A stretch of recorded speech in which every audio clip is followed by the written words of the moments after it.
On entend souvent que la musculation rend raide, mais est-ce que c'est vraiment le cas? C'est la question à laquelle on va essayer de répondre aujourd'hui. Déjà, la souplesse, qu'est-ce que c'est? La souplesse, c'est la qualité physique qui permet d'accomplir des mouvements corporels avec la plus grande amplitude articulaire et musculaire possible, tout en étant à l'aise bien sûr. Ça peut être de manière active, pendant un mouvement dynamique, ou de manière passive pendant un étirement par exemple. Je suis quasiment sûr qu'on vous a déjà conseillé de vous étirer après une séance de musculation ou parce que vous étiez plein de courbatures. Et en vrai, ceux qui vous ont conseillé ça n'ont pas tout à fait tort, mais n'ont pas tout à fait raison non plus. Faut dire qu'a priori, s'étirer aurait pas mal de bienfaits. Amélioration de la souplesse, potentielle amélioration des performances, amélioration du bien-être perçu, dans certains cas réduction des courbatures et amélioration de la circulation du sang. La souplesse dépend à la fois des muscles, des tendons et des articulations. Jusque-là, ça paraît plutôt logique. Mais ce qu'on vous dit pas forcément, c'est qu'elle peut aussi dépendre de l'anatomie au sens large du terme et de la morphologie, j'entends par là votre squelette. Si on prend l'exemple du grand écart facial, certaines personnes ne pourront jamais l'effectuer. Non pas parce qu'elles sont nulles ou qu'elles manquent de souplesse, mais parce que l'anatomie de l'articulation de la hanche ne le permet pas. En fait, tout se passe au niveau de l'insertion de la tête fémorale dans le bassin. Il se peut que la tête fémorale soit totalement insérée dans la coiffe. Dans ces cas-là, au moment de l'ouverture, l'os viendra buter contre le bassin. Dans le cas contraire, la tête fémorale est insérée un peu plus haut et donc une possibilité d'ouverture plus grande. Pendant très longtemps, on a rangé les pratiques dans des cases. Et dans la tête des gens, ça a créé un fossé important entre force et souplesse, entre musculation et étirement. D'ailleurs, il n'est pas impossible que lorsque certains pensent à la muscu, ils voient directement des gros Golgoth bien raides qui ont du mal à se gratter le dos. C'est parce que la croyance commune veut que plus on est musclé et moins on est souple. Et entre nous, pas besoin d'être musclé pour être rigide. Vous n'avez qu'à demander à une personne sédentaire de faire le grand écart ou même d'essayer de toucher ses doigts de pied avec les jambes tendues, il y a de fortes chances qu'elle soit pas super souple non plus. Donc pour moi, ça veut rien dire. En 2011, 80 femmes sédentaires ont participé à une étude dont le but était de connaître les influences de la musculation sur la souplesse et vice-versa. Les travaux ont été étalés sur 16 semaines pour un total de 48 séances par groupe qui est au nombre de 4. Le groupe 1 n'a fait que des exercices de souplesse. Le groupe 2, quant à lui, n'a fait que de la musculation. Le groupe 3 a fait un combo entre souplesse et musculation et le groupe 4 n'a rien fait parce que c'était le groupe contrôle. Les 3 groupes de travail ont dû effectuer 2 tests avant et après les 16 semaines d'études. Un test de souplesse, le sit and reach, pour 3 fois une répétition et un test de force au leg press et au développé couché pour 10 répétitions max. Les groupes muscu et muscu plus souplesse ont été soumis à un programme d'entraînement divisé en 4 cycles de 8 exercices, dans laquelle des gammes différentes de répétitions ont été utilisées au fil des mois, mais toujours pour 3 séries. Les groupes muscu et étirement ont été soumis à un programme d'étirement qui ciblait le corps dans son ensemble avec 4 séries de 15 à 60 secondes par exercice. Les résultats de l'étude montrent une nette amélioration de la souplesse dans les groupes étirement et étirement plus musculation. 11 cm séparent les résultats pré- et post-étude. Donc là, clairement, on peut déjà en conclure que la muscu ne raidit pas tant que ça, et même au contraire. Et même le groupe qui n'a fait que de la musculation et qui ne s'est pas étiré a connu une amélioration de la souplesse à hauteur de 6 cm. Bon, c'est quasi 2 fois moins que les autres, mais c'est quand même notable. Surtout que les sujets étaient sédentaires de base et que les résultats du groupe contrôle n'ont pas du tout bougé. Les chercheurs de cette étude suggèrent que la musculation augmente la tension dans les tendons et ligaments, en plus d'améliorer la capacité contractile d'un muscle. Tout ça combiné pourrait augmenter l'amplitude de mouvement, ce qui expliquerait pourquoi le groupe uniquement musculation s'est assoupli de manière significative. Ensuite, je pense qu'il faut arrêter de voir le manque de souplesse comme un facteur limitant à la progression. Déjà de 1, parce que le manque de souplesse n'est pas forcément une cause, mais plutôt une conséquence, et de 2, parce qu'on n'est pas obligé de réaliser des amplitudes maximales sur tous les exos pour avoir de super résultats en hypertrophie. La performance, c'est peut-être un peu différent. On peut même faire de bons progrès avec des amplitudes partielles. D'ailleurs, j'ai fait une vidéo sur le sujet il y a quelques mois. Si ça vous intéresse, vous cliquez sur la petite pastille qui s'affiche. Si on prend l'exemple d'un débutant plutôt raide et inexpérimenté en muscu, il y a de grandes chances pour qu'il n'ait pas une super amplitude sur certains mouvements. Est-ce que ça veut dire qu'il faut s'en contenter? Non,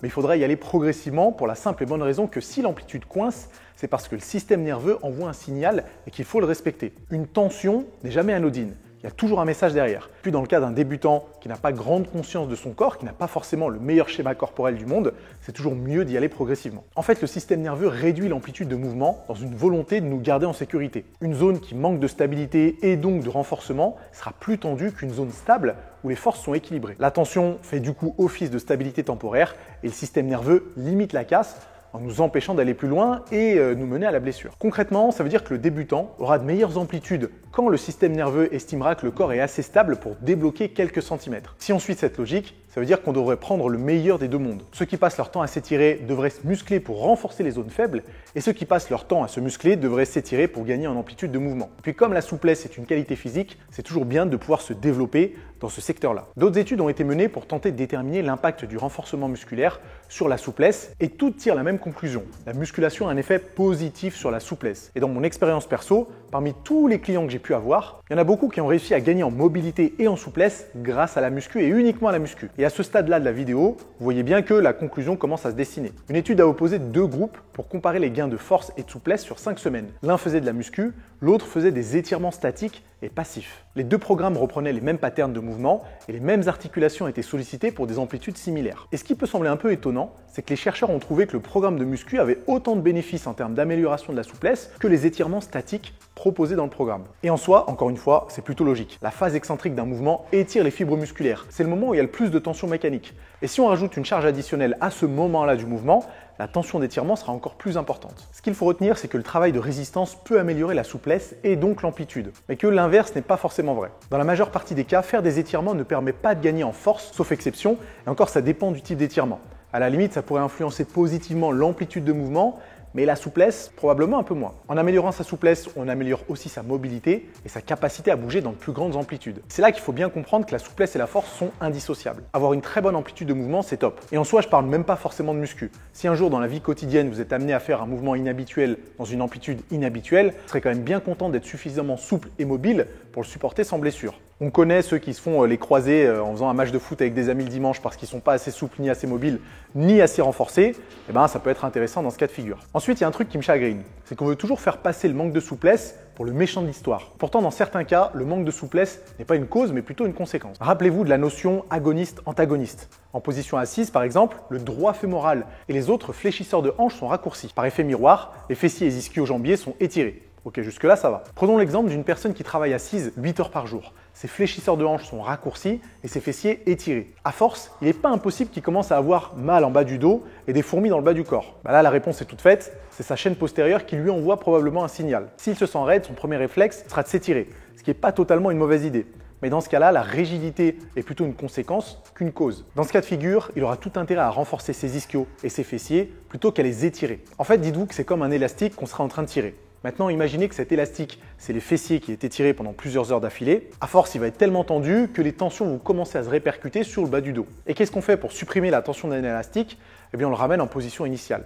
Pour le fessier, c'est pareil. Il faut permettre aux fibres de retrouver leur place initiale et donc le contraire de s'étirer, on va devoir les contracter. Tout ça pour dire que ce n'est pas toujours une question de souplesse, mais très souvent une question d'équilibre des forces et de renforcement. Finalement, trop de choses n'est jamais une bonne chose. Mais à choisir, je pense qu'il vaut mieux être trop musclé que trop souple. D'ailleurs, j'en profite pour dire que ça fait quelques années que l'extrême souplesse est tendance et glorifiée. Entre le boom de la mobilité, des méthodes de functional training et des poses de yoga qui sont impressionnantes sur les réseaux sociaux, on a vite fait de croire que la souplesse est indispensable. Alors certes, c'est important, mais vous n'avez pas besoin de faire le grand écart facial ou de passer vos pieds derrière votre tête pour ne pas risquer la blessure. Donc mes recommandations perso sont les suivantes. Si vous faites de la muscu, rien ne sert de vous obstiner avec des exercices d'assouplissement pour être le plus souple du monde, à part si c'est votre objectif. Mais pour rester en bonne santé et pour continuer à performer dans votre sport qui est la musculation, le premier conseil que j'aurais à vous donner, c'est de travailler sur des bonnes amplitudes. Vous savez que je suis un adepte des amplitudes actives.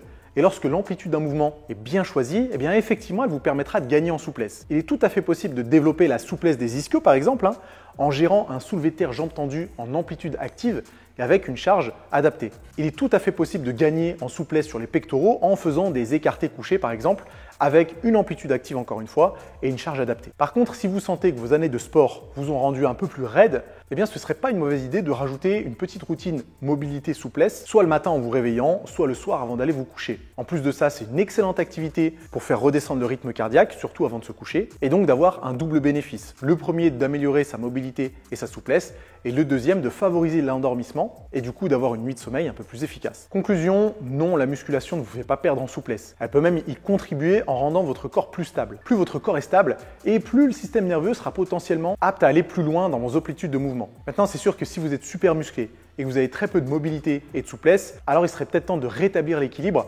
avant qu'une blessure ne pointe le bout de son nez. Ok les amis, c'est déjà la fin de cette vidéo. On n'oublie pas de mettre un gros pouce en l'air. N'hésitez pas à me dire d'ailleurs dans les commentaires quelle est votre expérience par rapport à la souplesse et à la mobilité et si vous intégrez des routines à vos séances d'entraînement. Je serais curieux de le savoir et on se retrouve très vite pour d'autres conseils. À plus.